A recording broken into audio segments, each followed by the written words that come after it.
The X-Zone radio and TV show is largely an opinion talk show. All opinions, comments, or statements of fact expressed by Rob McConnell's guests are strictly their own and are not to be construed as those of the X-Zone radio and TV show or in any manner endorsed by Rob McConnell, Relmar McConnell Media Company, Talkstar Radio Network, its affiliated stations, or employees.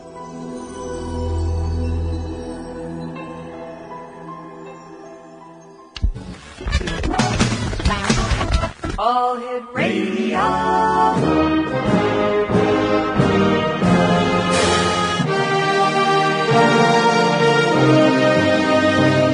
Welcome to the X Zone, a place where fact is fiction and fiction is reality. Now, here's your host, Rob McConnell.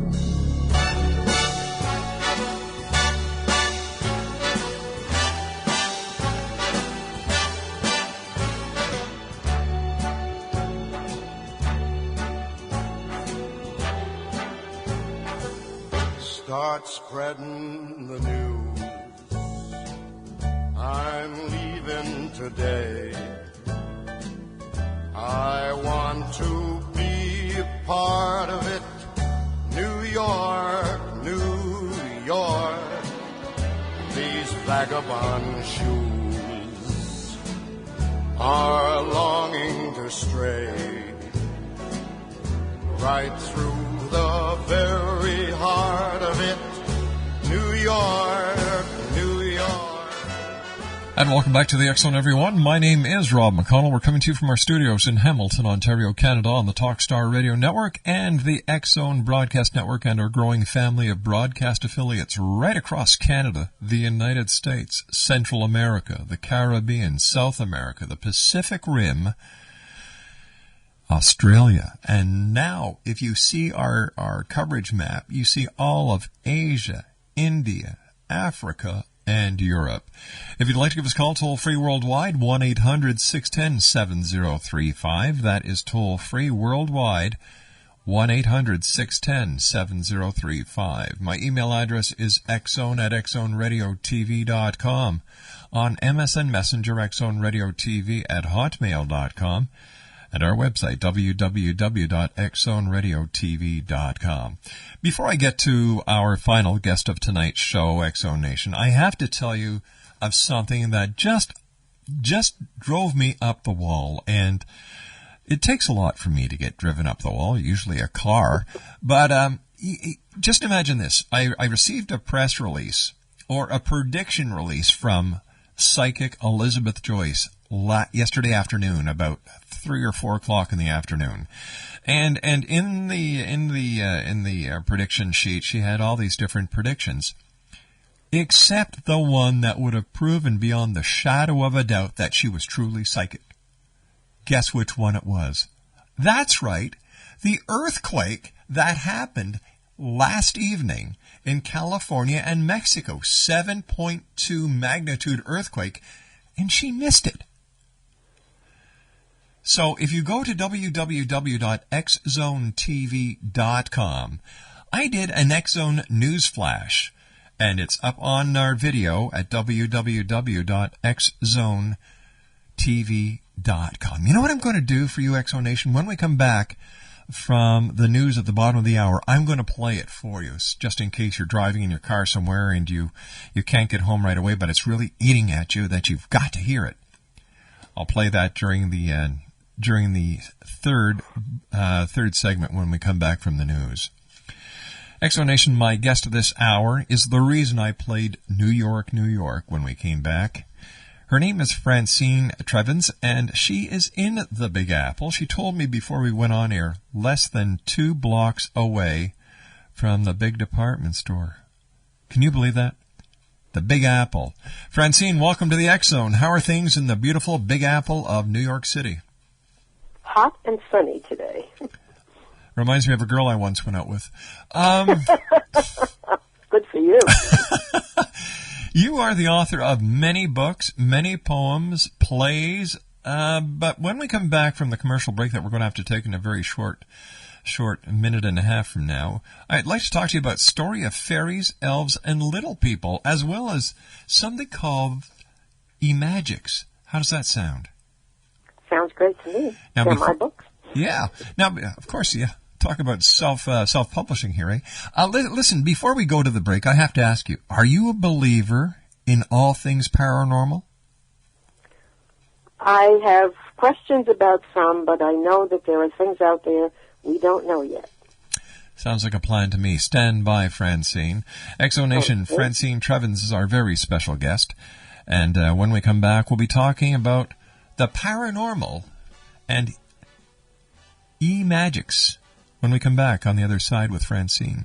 If you'd like to give us a call, toll-free worldwide, 1-800-610-7035. Email xzone@xzoneradiotv.com. On MSN Messenger, xzoneradiotv@hotmail.com. And our website, www.xzoneradiotv.com.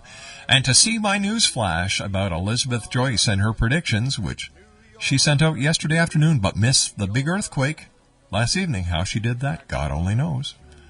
And even God's not sure. In fact, I'm expecting an email from him later on asking me if I have any idea how she did it. And to be honest with you, I don't. We'll be back on the other side of this break. But you can go to www.xzonetv.com. I'll be back.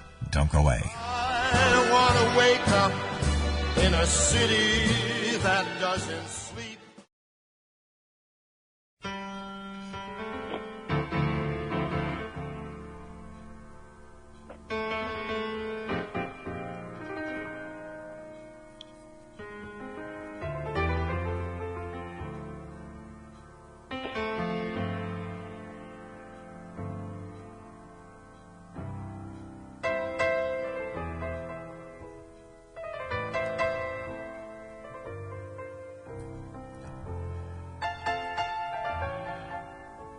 Francine Trevens is our special guest. And Francine, what was your first encounter with the paranormal?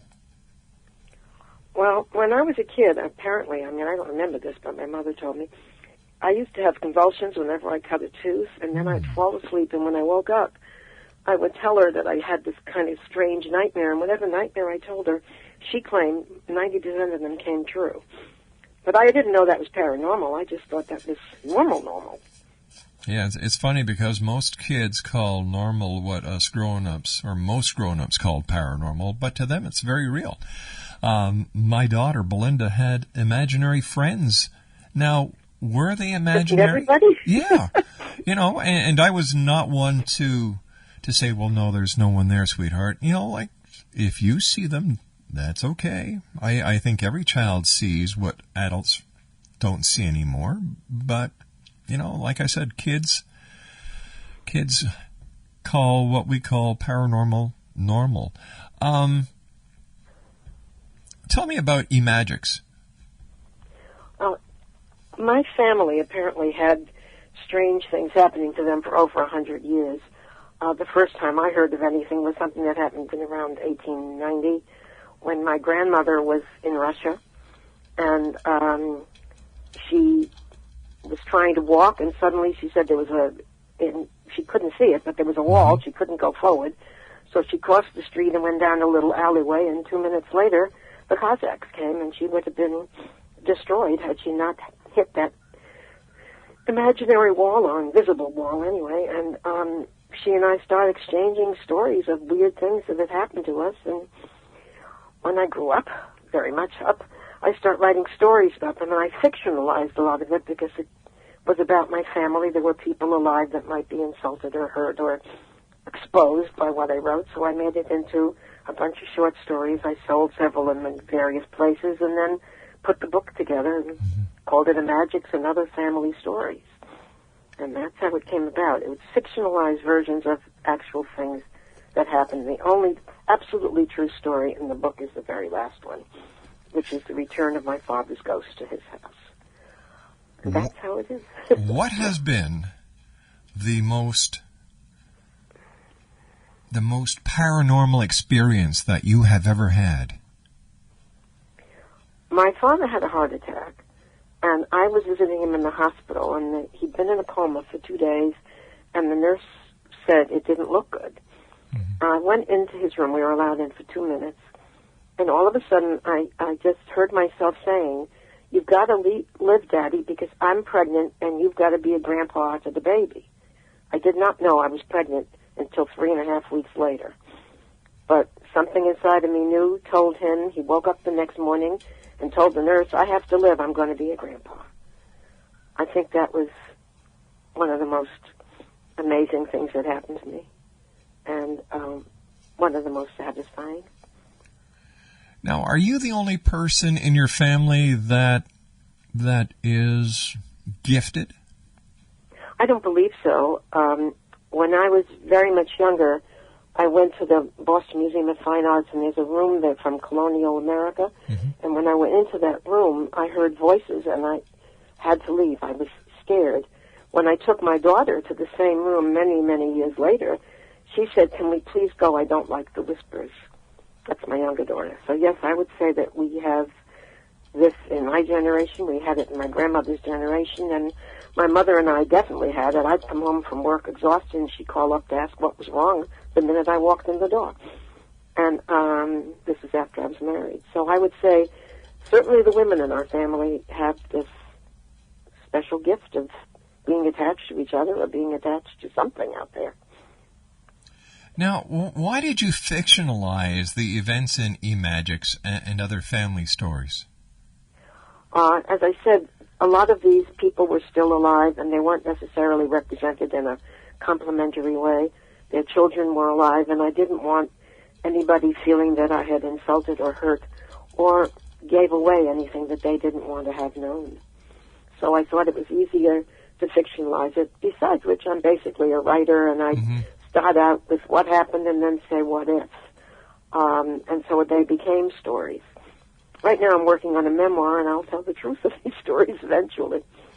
You know, it's funny because over the years doing this show, I've had the opportunity of speaking to so many authors who deal in fiction, and they all say it's much easier for them to get an idea across if it's classified as fiction and let the reader realize that what they are trying to put across as fiction is really reality.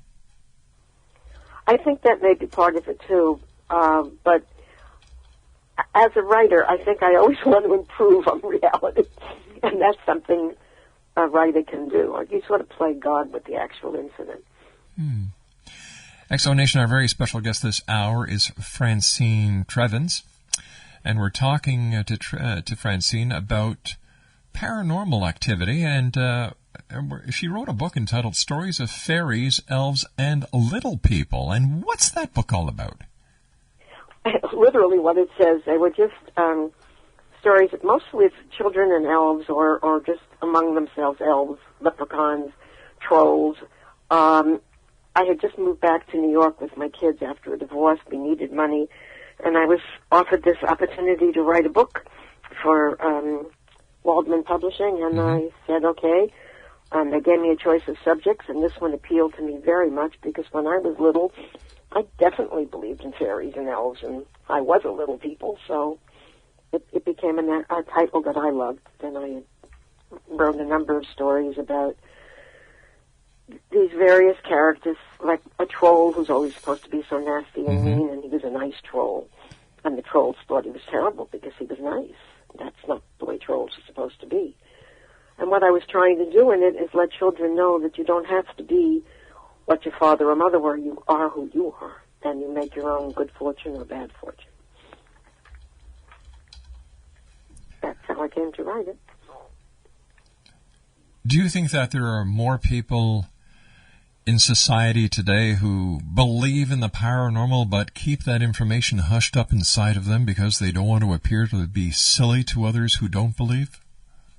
Yes, as a matter of fact, I have a friend, and I went to visit her, and when I told her about some of the books I had written, she said when they moved into their house and start refurbishing it, there was a ghost. She saw the ghost at the top of the stairs, and her friend yelled up to the ghost, "Don't worry, we're not hurting the house, we're trying to restore it." The ghost nodded her head and moved on. So, yeah, if you start telling people some of the things that have happened to you, you find most people have had some experience along the way, and they're afraid to tell anyone. They're afraid of being laughed at. I think we all have paranormal powers, and I think most of us block it out or we get these sensations and say, oh, this is just my imagination, so I'm not going to tell anybody about this. Has anyone ever contacted you to validate the authenticity of the stories that you write in Imagics? No, but some people have called me to ask how much of it's true. Not call, but write, or when I see them at the people I know, how much of it is true. And I did at the beginning of the book mention some of what some things came from. When I lived in Danvers, Massachusetts, which was the original Salem village, I lived in an old house, and when I would go downstairs to the basement where the washing machine was, I always got feelings that there were people around me, and I was very uncomfortable. Fortunately, there was a door right to the outdoors from down there, and I opened that door whenever I went down because I just felt I might need a place to escape to. I never have seen a ghost. I've heard them. I've felt some bad things they've done. And I know that if we can get voices out of the air, as in telephones, if we can get messages out of the air, as in websites and television sets, why can't people leave their essence behind and their message behind as well? You know, we've had on the show a gentleman whose name is Mark Macy, and he deals in ITC. And he's done extensive research into the exact thing that you and I are talking about, where people from the other side seem to communicate through telephones as well as television and computer screens, because they're able to hone in on the electromagnetic frequency and communicate. Oh, well, they claim that people are made up of a lot of electricity, so why wouldn't we continue to have that electricity forever, the way you have your website forever? You own your own publishing company.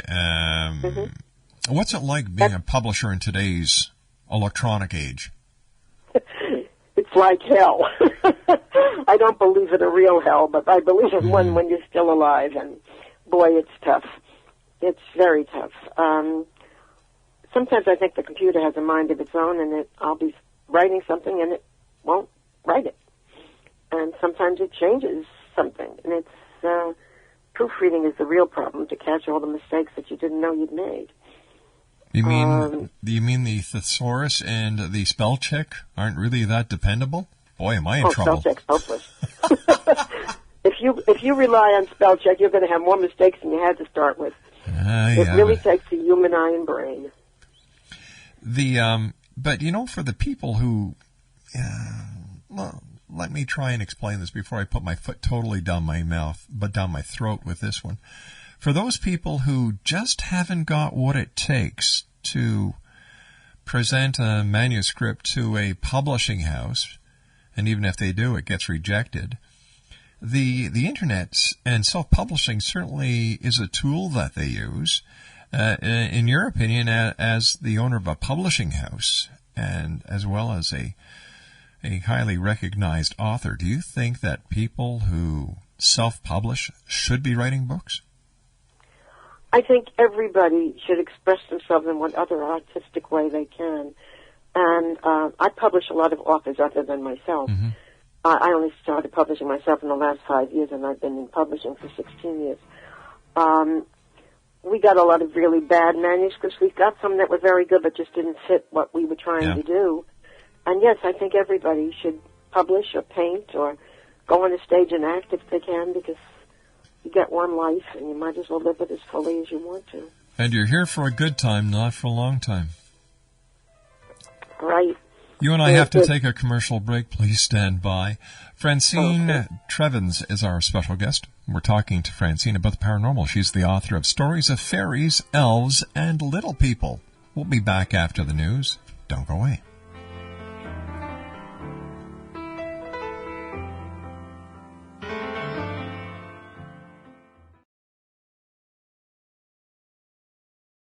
And now from the X-Zone Newsroom with this news flash, my name is Rob McConnell. These are psychic predictions from Elizabeth Joyce. Her website is www.new-visions.com. These are predictions for April 2010 world events. There is a danger around President Obama during the early part of 2010. Could be a helicopter accident, President Obama winds up in hospital before April's end. Laura Bush will suffer a health crisis as she begins divorce proceedings against George W. Bush. Lindsay Lohan will have a life threat which could lead to her passing away because of her drug problems. The coming food shortage begins in 2010 and continues through 2012. This will become a world crisis of epidemic proportions. The upsetting weather conditions continue. This is why we are encouraged to eat less as well as grow our own food. The financial picture remains stable. The March upset did not occur, thank goodness, but the energy returns in late May. Get your money out of the market by June and wait it all out. There's more volcanic activity as well as flooding and earthquakes in the Middle East. Syria, Turkey, and Iran could feel the shocks. And expect a tsunami to hit in the exact same place it did in 2004 at the tip of the southern India, possibly created from the aftershocks of the quakes in the Middle East. The British Indian Ocean Islands could disappear. BIOT is in both the eastern and southern hemispheres, just a few degrees south of the equator. It's positioned in the Indian Ocean, approximately 1,000 miles southwest of India. Well, so much for psychic predictions. We received these in the X-Zone newsroom yesterday, April the 4th, prior to that 7.2 magnitude earthquake that shook California and parts of Mexico yesterday. How come she missed this just hours prior to the earthquake?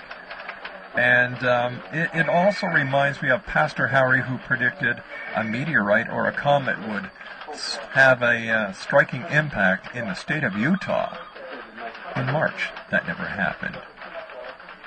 It seems that the Bible code that Pastor Harry uses is as predictable as the psychics and their psychic predictions.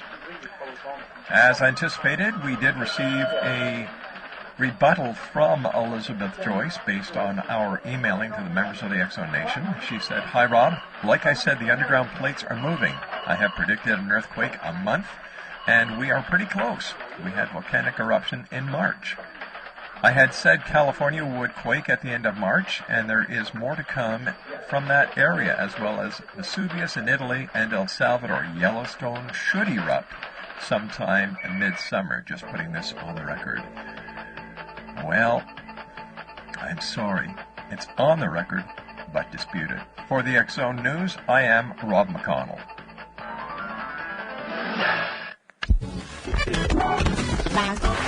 All Hit Radio.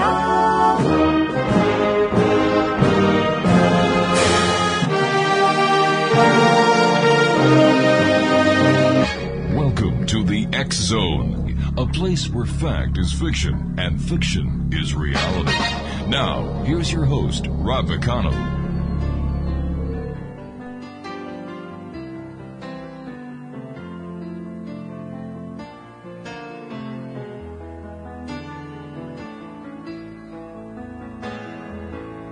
Once in your life, you find her, someone who turns your heart around, and next thing you know, you're closing down the town. Wake up and it's still with you, even though you left your way across town. Wondering to yourself, hey, what have I found? When you get caught between the moon and New York City, I know it's crazy. X-Zone, what can I tell you? You know, I love it when psychics put something in writing. So now we can all await with bated breath. Let me see, what were some of the other events? There's danger around President Obama during the early part of 2010. Could be a helicopter accident. Obama winds up in hospital before April's end. Okay, so she has... There are 5 days for that. Well, no, let's see, before the April's end. So what's that, 20 days, 25 days? Yeah. Laura Bush will suffer a health crisis as she begins divorce proceedings against George W. Did you know that their marriage was rocky? I didn't. I don't think anybody knows it. Lindsay Lohan, well, that's a no-brainer. She's, Literally. You said it. That was good. That was good. Oh, how about this one? The coming food shortage begins in 2010 and continues through 2012. This will become a world crisis of epidemic proportions. The upsetting weather conditions continue. This is why we are encouraged to eat less as well as grow our own food. Well, if the farmers are going to have a problem growing crops, how the hell are we going to do it? Most of us could afford to eat less, that's for sure. Oh, yeah exactly. Let me see. What was the final one was, oh, yeah. There's more volcanic activity as well as flooding and earthquakes in the Middle East. Syria, Turkey, and Iran could feel shakes. No mention whatsoever about yesterday's earthquake. Anyway, it's up for one and all to watch at www.xzonetv.com. Do you believe in psychics? Yes, because I think, well, as I said, all of us have this small predictive power, and some have more so than others. But sometimes you get the vibes and you get the wrong. Have you ever gone to a psychic for a psychic reading?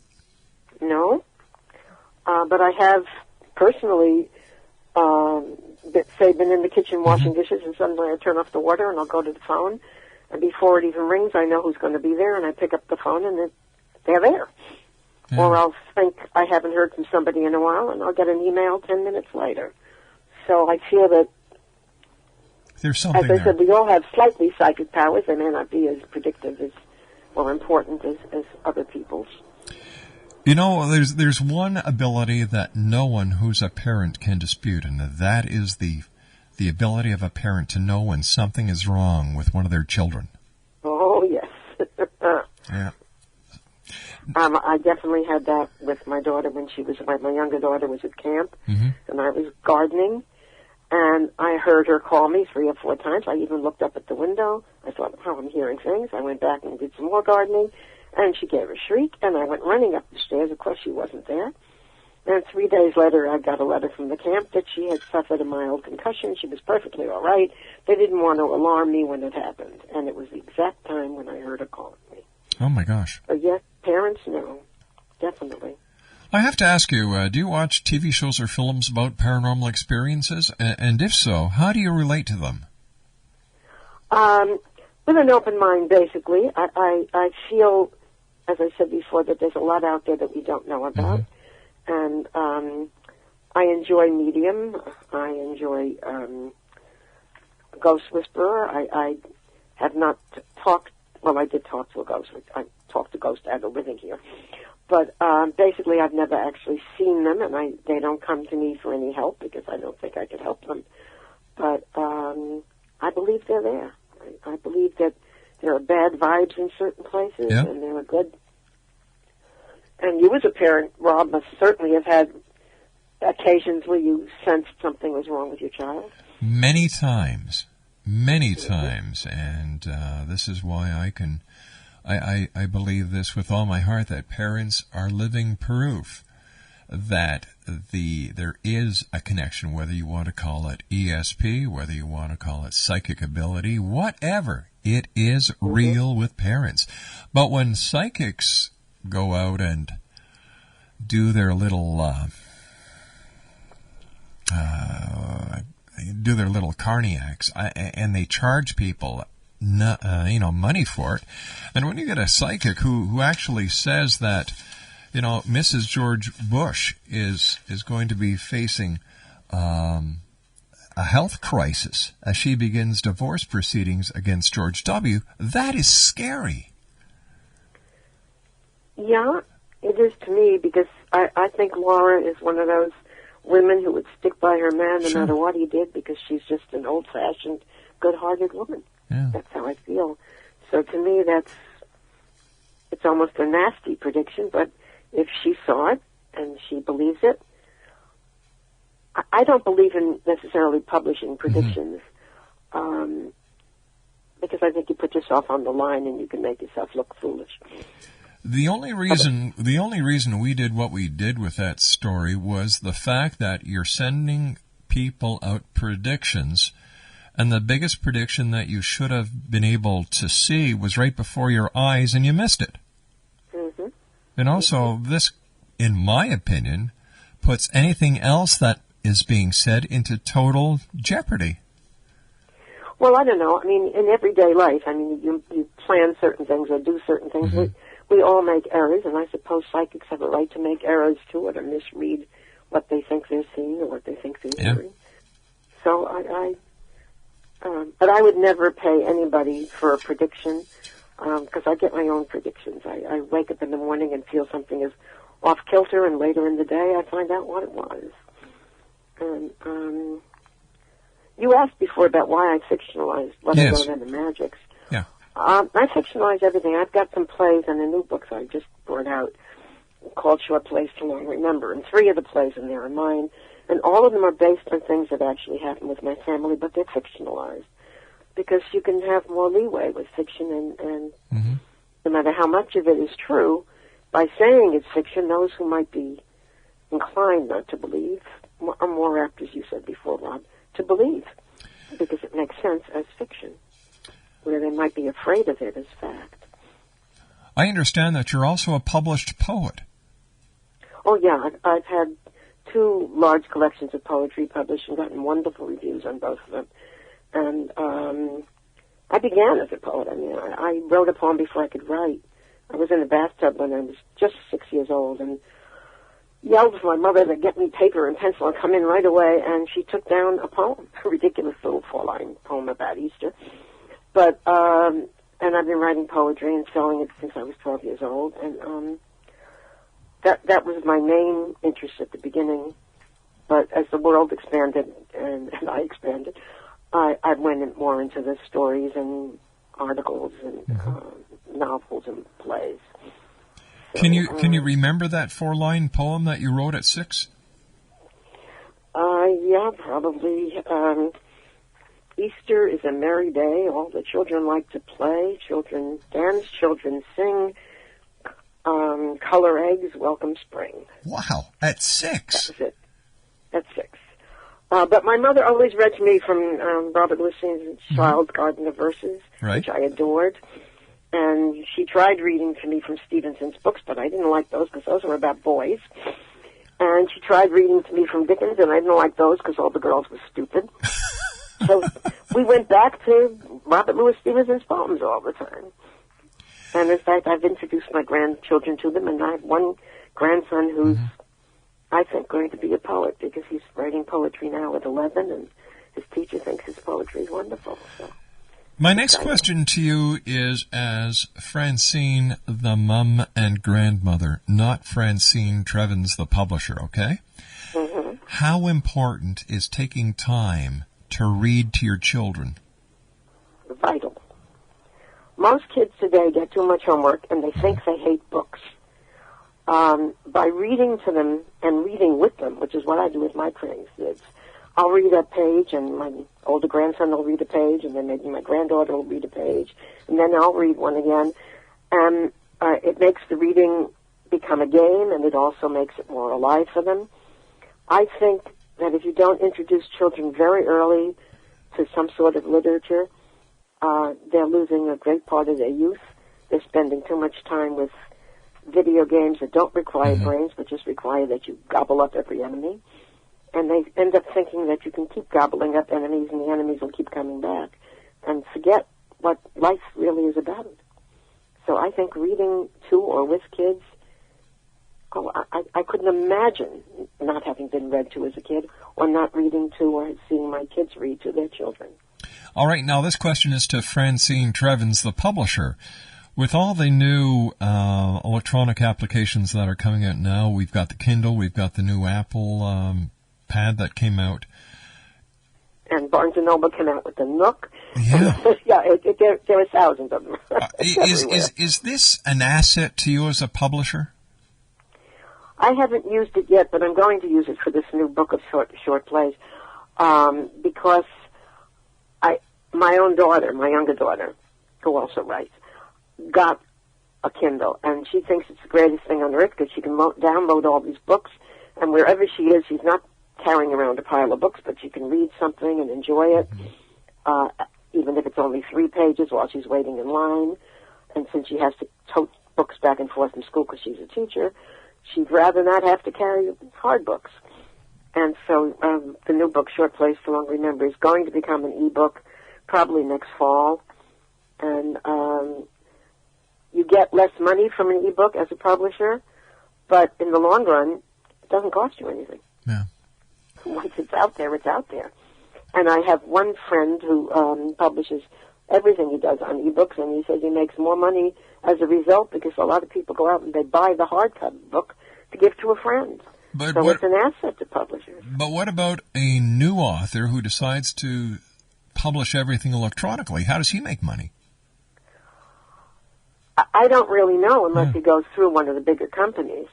But they all want you to publish it hardcover, not hardcover, but paper first, and then go on to the e-book thing. But I don't know how the other ones do it because I'm not into that field very much. You and I have to take our final break. Francine Trevens is our special guest. Her website is www.tntclassicbooks.com. That's tntclassicbooks.com. And we'll be back on the other side of this break as we do our wrap-up for tonight, Monday, April the 5th in the year 2010. We'll be back on the other side of this commercial break. Don't go away. In the word, you can light up the dark. Try as I may, I can never explain what I hear when you don't.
Welcome back, everyone. I'd like to take this opportunity of thanking all our guests tonight, and what a great time we had. We started off with David Tippie.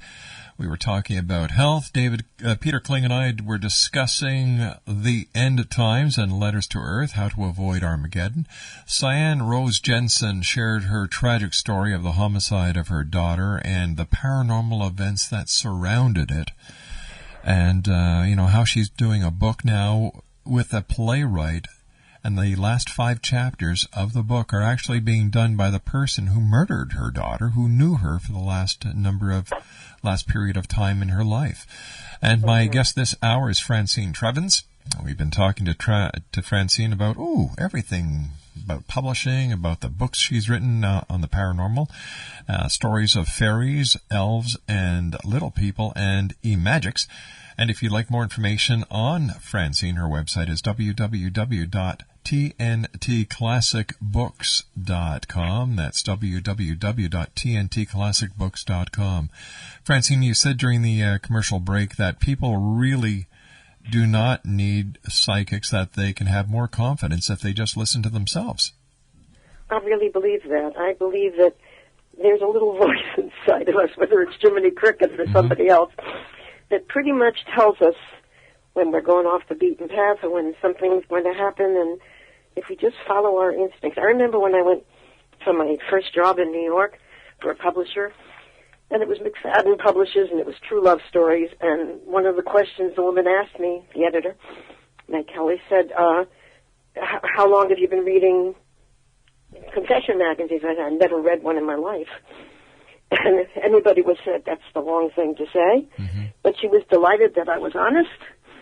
I was also told I couldn't get the job unless I had graduated college, and I had left college without graduating. And she said to me, "Did you really graduate college?" And I said, "Well, it says that I did on the application because I was told I had to have, but I didn't, and I got the job." Honesty is the best policy. Not always, but in that case, I kind of knew that she sensed that it wasn't true, and why pretend that it was?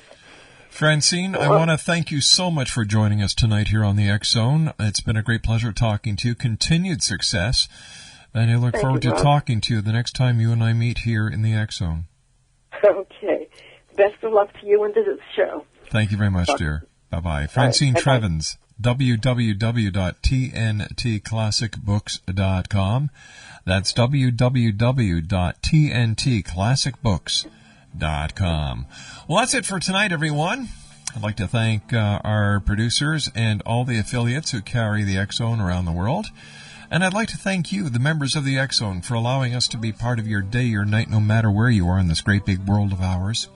I'll be back tomorrow night at 10 o'clock as once again we cross the time-space continuum to this place that I call the X Zone. So as I say as often as I can, if you have a child at home, give them a hug, give them a kiss, let them know they are loved, because the children of today are the leaders of tomorrow. And yes, X Zone, we do and are supposed to take care of each other.